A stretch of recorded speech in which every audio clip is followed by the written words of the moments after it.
রাসূল সাল্লাল্লাহু আলাইহি সাহাবী বলেন ফাআসদাদনা বিল ঈমান, যার কারণে ঈমান শিক্ষা লাভ করার পর, কোরআন শিক্ষা করার পর, এরপর যখন কোরআন শিক্ষা করেছি, এটার কারণে আমাদের ঈমান আগের চেয়ে আরো বেশি মজবুত হয়ে গেছে। বলি সুবহানাল্লাহ। এই জন্য সাহাবায়ে কেরাম দুনিয়ার জমিনের মধ্যে ঈমান আনার পর শুধু আমলের মধ্যে লেগে গেছেন এমনটা নয়, কারণ ঈমান শিক্ষা লাভ না করলে ঈমানের যত্ন আপনি নিতে পারবেন না। দুনিয়াতে দামি জিনিসের যখন যত্ন নেন, দামি একটা জিনিস যখন নিজের কাছে অর্জন করেন, ওই দামি জিনিসটা কিভাবে হেফাজত করতে হয় সেটাও জানেন, ঠিক কিনা? গাড়ি যখন নষ্ট হয়ে যায়, গাড়িটা কিভাবে ঠিক করতে হয় সেটা যদি জানা না থাকে, তাহলে গাড়ির যত্ন নিতে পারবো? আরো জোরে আওয়াজ দিয়ে বলে পারবো? দুনিয়াতে একটা বাড়ি করলাম, যদি বাড়িটা কিভাবে যত্ন নিতে না হয় সেটা যদি না জানা থাকে, দুনিয়ার ওই দামি বাড়িটার যত্ন আমরা নিতে পারবো না, ঠিক কিনা? তেমনি ভাবে ঈমান আনার পর, ঈমান এই বড় নিয়ামত অর্জন করার পর, এত দামি একটা সম্পদ অর্জন করার পর যদি এটার যত্ন না নেই, তাহলে মৃত্যুর আগে ঈমান তারপরে দুনিয়া থেকে বিদায় নেওয়া সম্ভব নয়। নাউযুবিল্লাহ। এই জন্য দুনিয়ার জমিনে আমরা জন্মদিন হবে মুসলমান, জন্মসূত্রে আমরা ঈমানের দৌলত লাভ করেছি, এটা আল্লাহ পাক আমাদেরকে মহান দৌলত দান করেছেন। কারণ দুনিয়াতে অনেকের জন্ম কাফেরের ঘরে, কিন্তু সাহাবায়ে কেরাম ঈমান অনেক কঠিনভাবে তারা ঈমান করেছেন। আমাদের মতো সহজে তারা ঈমান অর্জন করে না, কারণ তাদের ঈমান অর্জন করতে অনেক কষ্ট হয়েছে। এই জন্য তাদের কাছে পূর্বের জামানার মানুষদের কাছে ঈমানটা বড় দামি, কারণ তারা কখনো চাই না ঈমান অনেক কষ্টের বিনিময়ে অর্জন করেছি, এত তাড়াতাড়ি আমরা ঈমানটাকে বিলিয়ে দিতে পারবো না, ঠিক না?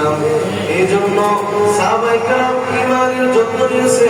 ঈমানের যত্ন কিভাবে নেবেন? ঈমানকে শিক্ষা লাভ করতে হবে।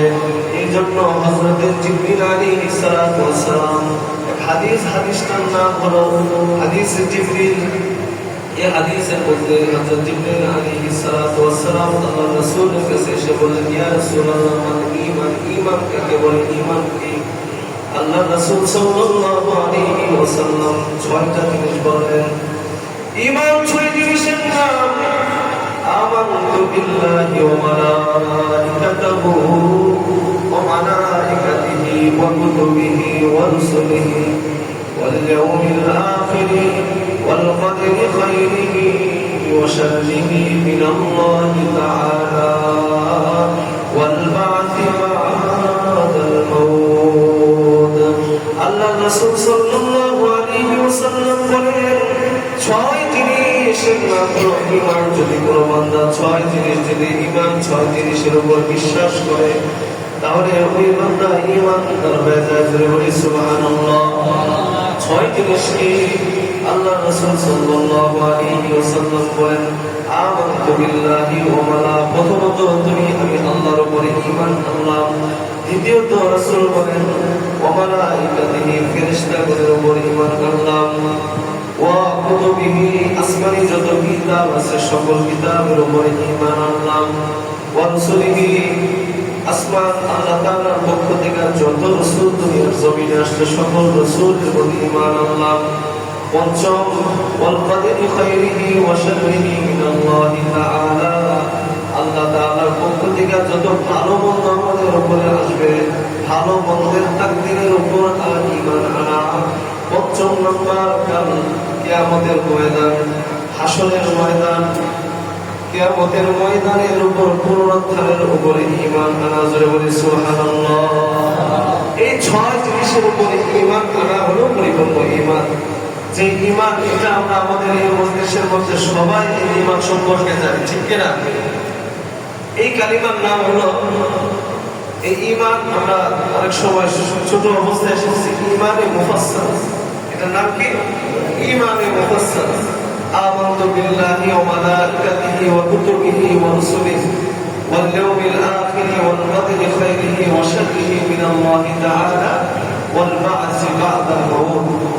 এই 6 জিনিসের উপর যদি কোনো বান্দা ঈমান আনতে পারে, আল্লাহ পাক রব্বুল আলামিন তার ঈমানের মধ্যে মজবুতি দান করেন। এই ঈমান হলো সাহাবায়ে কেরামের ঈমান।